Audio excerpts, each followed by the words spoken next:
নমস্কার বন্ধুরা, এমএস কুকিংয়ে সবাইকে স্বাগত জানিয়ে আজকে শুরু করছি সরস্বতী পুজোর দিনে কুলের চাটনি রেসিপি। তো এই কুলের চাটনি রেসিপিটি আজকে দেখে নেওয়া যাক। এই চাটনিটি সম্পূর্ণভাবে আমার মায়ের হাতের রান্না, মা করেছে। আর সরস্বতী পুজোর দিনে এই রান্নাটা হয়ে থাকে, তো সব বাড়িতেই হয়ে থাকে পাকা কুলের চাটনি। তো এখানে কাঁচা পাকা কুল মেশানোই আছে। তো চাটনিটা হয়েছে।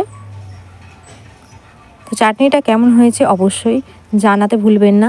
আর নতুন কোনো কেউ ভিডিও দেখে থাকলে অবশ্যই লাইক কমেন্ট শেয়ার করবেন, আর চ্যানেলটিকে সাবস্ক্রাইব করবেন, আর পাশে থাকা বেল আইকনটি প্রেস করবেন। ভিডিওটি ভালো লাগলে অবশ্যই শেয়ার করবেন। তো দেখে নিয়ে যাক আজকের রেসিপিটি। প্রথমে কড়াই নেওয়া হয়েছে, কড়াইয়ের মধ্যে সরিষার তেল দেওয়া হয়েছে। আর সরিষার তেলের মধ্যে এখানে তেলটা গরম হলে দিয়ে দেওয়া হবে সর্ষে ফোড়ন। সর্ষের ফোড়ন দেওয়া হয়েছে। তারপরে এখানে কুলগুলো ভালো করে ধুয়ে নেওয়া হয়েছিল, পরিষ্কার করে ধুয়ে নেওয়া হয়েছে। কুলগুলোকে দেওয়া হয়েছে। আর এখানে 2 পিস টমেটো দিয়েছে, দিয়ে ভালো করে তেলের উপর থেকে নাড়াচাড়া করে নিতে হবে। আর দিতে হবে অল্প একটু নুন। অবশ্যই নুনটা দেওয়ার কারণে টমেটোটা যেটুকু আছে গলে যাবে। আর হলুদ দিতে হবে। নুন আর হলুদ দিয়ে আবারও ভালোভাবে নেড়ে নিতে হবে কুলগুলোকে।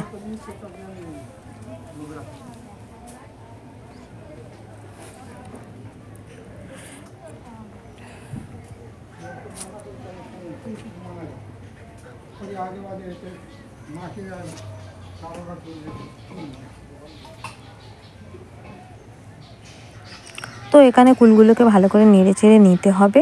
আর নেওয়া হয়ে গেলে অল্প একটু জল অ্যাড করতে হবে, দিয়ে ভালো করে আবারও নাড়তে হবে। আর কুলগুলোকে কিন্তু ফাটিয়ে ফাটিয়ে দিতে হবে।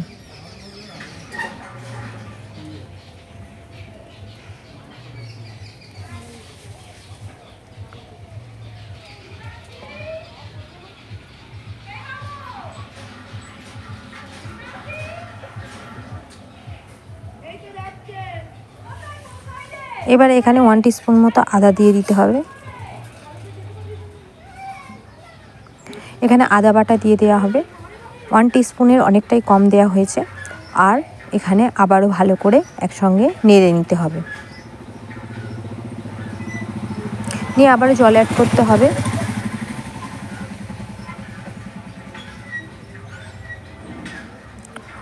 আবার জল দিয়ে ভালো করে কষিয়ে নিতে হবে, যাতে আদার গন্ধটা না থাকে। সেই জন্য ভালোভাবে নেড়ে চেড়ে কষিয়ে নিতে হবে জল দিয়ে, কারণ আদার গন্ধ থেকে গেলে চাটনিটা ভালো লাগবে না।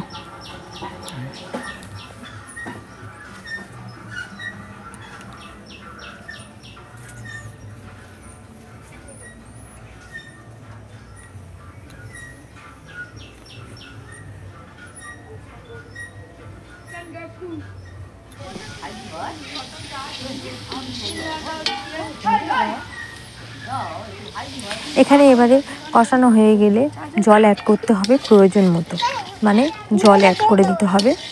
এখানে যতটুকু কুল সিদ্ধ হবে সেরকমভাবেই জল অ্যাড করতে হবে। তো তারপরে ছেড়ে দিতে হবে এটা ফুটতে দেওয়ার জন্য। তো এটা ফুটছে। আর যারা খেতে পছন্দ করেন তারা অবশ্যই কমেন্ট বক্সে লিখবেন যে কে কে খেতে এই কুলের চাটনিটা পছন্দ করেন।